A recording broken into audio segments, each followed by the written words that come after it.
Hello, I'm Crazy 8, and welcome to the first ever Cinematic Stinkers.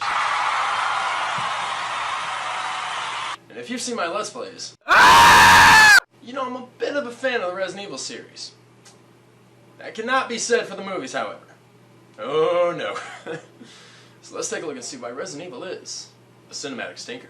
We open up with the guy who is the reason Umbrella has safety briefs, as he releases the deadly blue raspberry virus, leading to the lockdown of the entire facility. What is that? Hydro. This lockdown is done by the Hive's AI system, the Red Queen, who commences Operation Gas Everybody.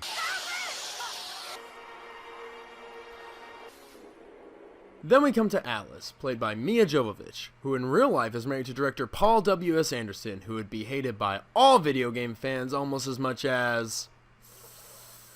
yeah. So Alice goes through the mansion, and not gonna lie, this feels pretty Resident Evil-y. It reminds me of going through the mansion in the first game with the close-up camera shots and the tight angles, when she is suddenly ambushed by someone else hiding in the mansion and some Umbrella soldiers, most notably played by Colin Salmon and Michelle Rodriguez. And I found out on IMDb, Colin Salmon is just listed as 1. I swear to God, I cracked up when I saw this. So we find out Alice has amnesia, and the soldiers decide to take Matt and Alice down with them to the Hive. For some reason. But not before finding another survivor on the train, who also is suffering from amnesia. For plot convenience, and they decide to take him with them too. They enter the facility, and naturally Alice wants some exposition. You and I have the same employer. Above us is an emergency entrance to the Hive. You are security operatives placed there to protect that entrance. A top-secret research facility owned and operated by the Umbrella Corporation. Why can't I remember anything? A nerve gas was released into the house. Primary effect of the gas, complete unconsciousness, lasting anything up to 4 hours. Memory loss. Okay, but how does that have with containment? In fact, why affect the mansion at all when the facility's already been sealed? Why not just kill everybody instead of giving them some kind of amnesia plot for convenience? So they enter the Hive and... Looks like we're taking the stairs. Were you considering taking the elevator? they walk past some labs that flooded during the lockdown, and we get, not gonna lie, a pretty decent jump scare. But outside interference is a possibility. Honestly, the way it just kind of creeps up in the background while they're explaining things just kind of adds to the creep factor, and you can kind of see it out of the corner of your eye, but not really. We double back, cut through dining hall B, then we're right on track.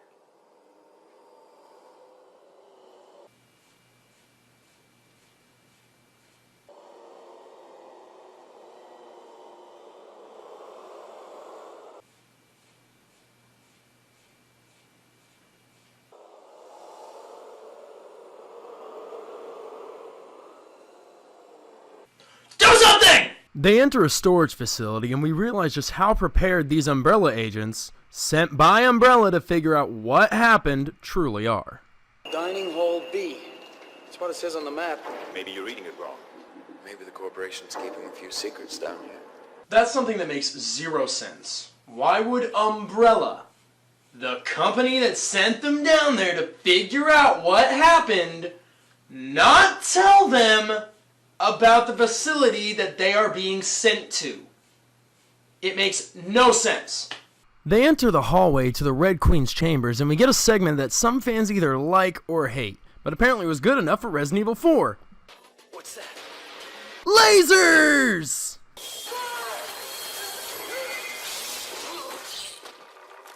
Now, people can hate the scene all they want, but I'm not gonna lie, I love it. Yeah, I even still get a little giddy when I see the soldiers all chopped up. No, not one! So they enter the Red Queen's chamber and shut her down. But not before we get to hear the line you're gonna hear over and over and over! You're all going to die down here. And the power shuts off, releasing the zombies, and awakens one of the experiments.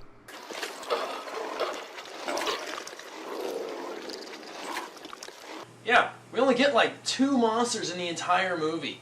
The first game had hunters, a shark, a snake, just to name a few. It's a complete ripoff.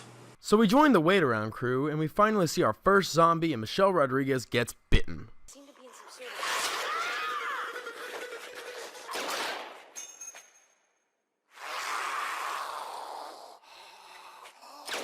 Yeah, because that worked so well the first time. Oh, okay then. She's gone. Maybe not.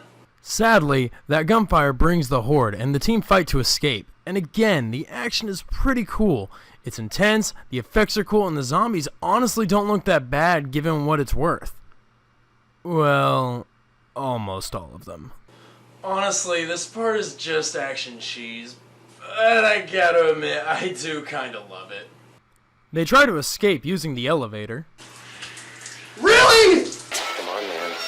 No, seriously, they're totally gonna get us.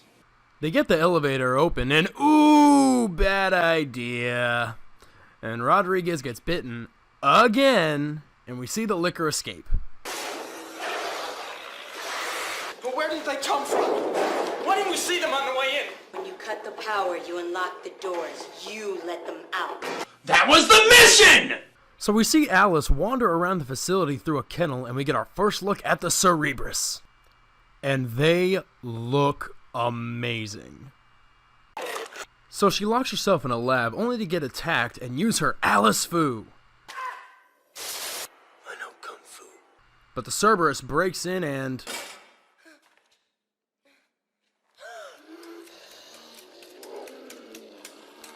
So Alice uses her amazing marksmanship skills that she didn't even know she had and kicks the last damn dirty doggo.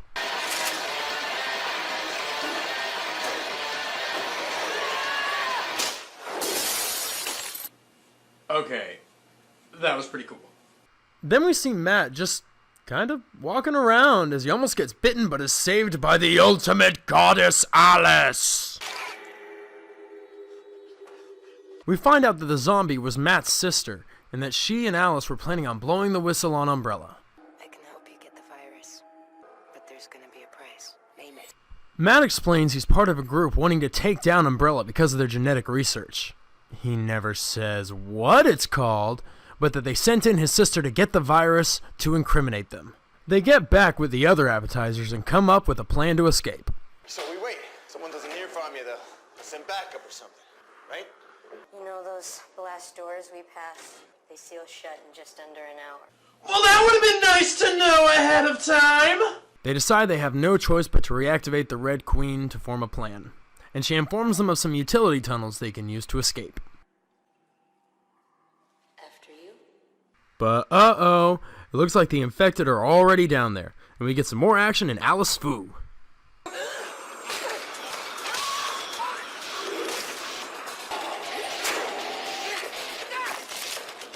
I love how a majority of Alice's action scenes are just her kind of punching and kicking.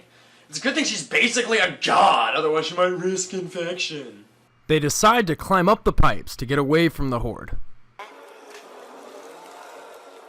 I have no idea why he did that. That is stupid. But the pipes collapse and they get separated, and Nerdy Soldier, cause I can't remember his name, decides to sacrifice himself.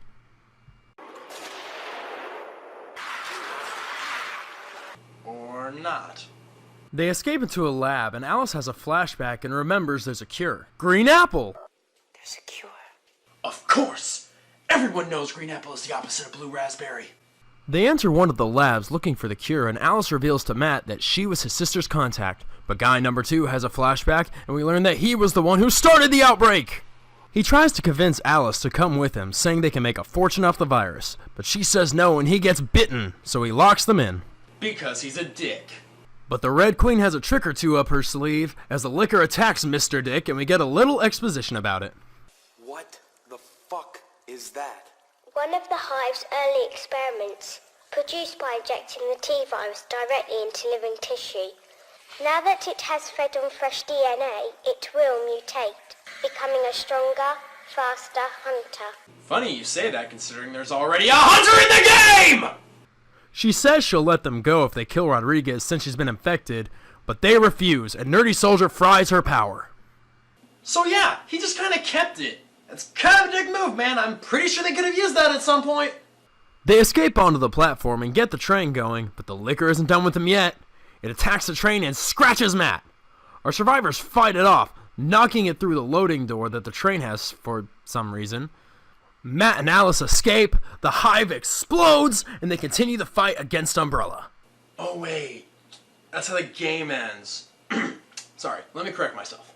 They escape back into the mansion before the doors seal and are ambushed by more Umbrella soldiers. And we get a name drop for a sequel. I want him in the Nemesis program. Later, Alice wakes up in a lab, having clearly been experimented on, and escapes into Resident Evil 2. Not that one, sadly.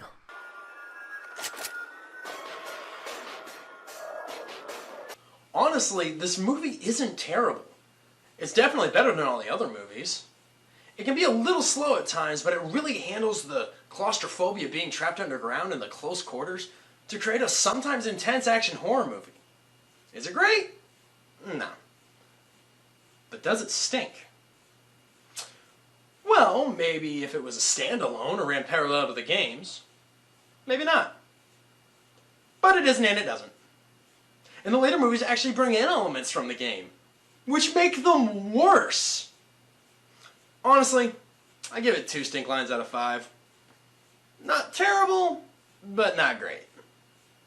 I'm Crazy 8, and this has been a Cinematic Stinker. Laters!